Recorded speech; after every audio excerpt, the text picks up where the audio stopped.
रमेश भाऊ खंडारे, राहणार वरून, जिल्हा अमरावती, तहसीलवरून. माझे बरे भाषणं पत्रकार लोक मला घेत असतात, अलग अलग बैठ घेत असतात, अलग अलग विषयावर, अलग अलग माहितीवर, अलग अलग राजकारणावर. आमचे राहुल भाऊ बनसोड स्थानिक उरूसचे रहिवासी अचानक ते मला भेटले आणि सांगितलं,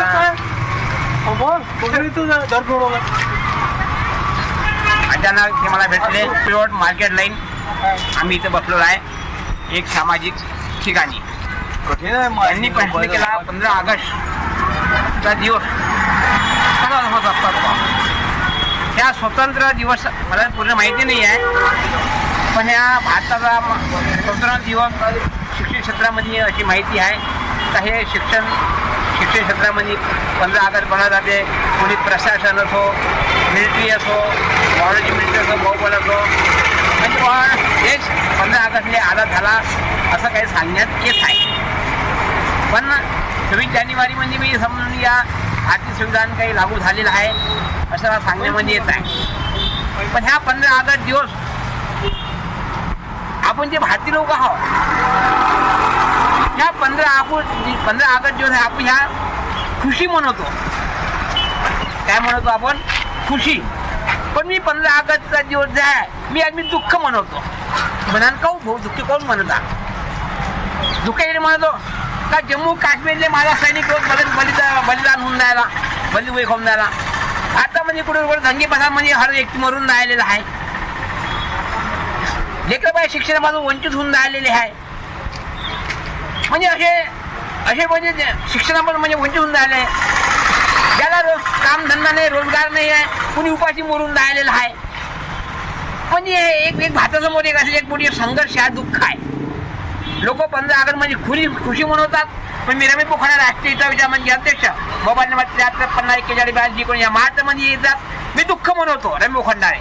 काहून का भारतातला नागरिक सुखी नाही म्हणून मी दुःख मनवतो. पण या काही लोकांना 15 ऑगस्टच्या दिवशी 26 जानेवारी लोकांना काही लोक खुशी मनवतात, काही दुःख मनवतात. पण एकच माणूस एकतर असा खुशी रमेश खंडारे ह्याच फक्त दुःख मनवतात. काहून तर मला भारताची दुःख पाहिल्यात मला दुःख पाहता येत नाही म्हणजे दुःख मनवतो. आज भारतामध्ये अशी परिस्थिती आहे, महिला सुरक्षित नाही आहे. आम्ही जम्मू काश्मीरचे बॉर्डरचे सैनिक सुरक्षित नाही आहे. आमचे सामाजिक रहिवासी लोक असतात, मुलं बाळा तहसील बेसवर असो, जिल्हा बेसवर असो, राज्य बेसवर हे सुरक्षित नाही आहे. पण ह्या सुरक्षित नसल्यामुळे मला दुःख वाटते. परंतु आणि भारतामध्ये अशी भरपूर सरकार आहे त्यांना मी भारताबद्दल पुरी माहिती नाही आहे. मी 2024च्या पहिले प्रधानमंत्री बनणार होतो. मी सांगितलं होतं लोकांना, जनतेला का मतदानाला विरोध करा, मला प्रधानमंत्री घोषित करा, तुमचं भलं पाहिजे असेल तर. आज जो बहुबल आज जे लोक आहे 80% लोक जे आहे ह्या भुकीने तरसून राहिला, किडेमाकोसारखं मरून राहिला. आमचा जम्मू काश्मीरचा सैनिक रोज गोळ्या खाऊन राहिला. कुठे कुठे आंदोलनमध्ये लोक मरून राहिले. याने वाचवण कोण? उद्या भारतामध्ये पाण्याची समस्या, तुम्हाला पाणी पिवायला भेटणार नाही, तुम्हाला खावायला भेटणार नाही, याची रक्षा करण कोण? आज देशासमोर अशी परिस्थिती गंभीर आहे काय याने कोणती सरकार याच्या कोणता सरकार याच्या डिसिजन घेऊ शकत नाही. भरती आबादी म्हणजे याला बॅन लावणं जरुरी आहे. म्हणजे असे तुम्हाला वीज सापडणार नाही, तुम्हाला खाद्य पदार्थ नाही, तुम्हाला काही सापडणार नाही, तुम्हाला तुम्ही रक्षा करण कोण? आज भारत देशामध्ये मी बघितलं काही एक भारत देशामध्ये एक संघटना अशी तयार होऊन राहिली आहे. हे तुम्हाला कोणत्या सरकारनं सांगितलं नाही आहे, कोणते नेते सांगितलं नाही, कोण्यात मला पत्रकार सांगितलं नाही, कोणी सांगितलं नाही. आज भारताच्या बाहेर एक संघटना अशी तयार होऊन झालेली आहे का ते कोणत्याही देशावर हुकूमत करून जीव घेऊ शकतात. अमेरिका असो, फ्रान्स असो, भारत असो, जपान असो, स्वीडन असो, म्हणजे भारत असो, चीन असो, कोणताही देश असो त्याच्यावर हमला करून आपले जीव जाऊ शकतात. अशी भारतासमोर एक गंभीर परिस्थिती आहे. लेकिन मित्र हो, तुम्ही स्वतः हुशार समजू नका. मी हुशार समजा मला साथ द्या, मी मूर्खासमोर साथ देऊ नका. पण तुमचा जीव तुम्हाला वाचवायचा असेल तर राजकीय पैशाला तुम्ही दुरून जा.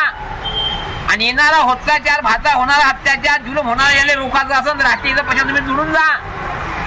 आयोगाने आमचे राहुल भाऊ बनसोड हे सामान्य माणूस पत्रकाराचं काम करतात, मोठ्या मोठ्या न्यूज मध्ये भारतात कोणत्या मध्ये पोहोचवतात.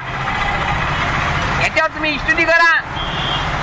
आज तुम्ही भारतासमोर एक असा भारतासमोर पुऱ्या वर्ल्ड मध्ये असं एक समस्या भयानक आहे का देशावर कधी बी हमला होऊ शकते, कोण्याही देशावर.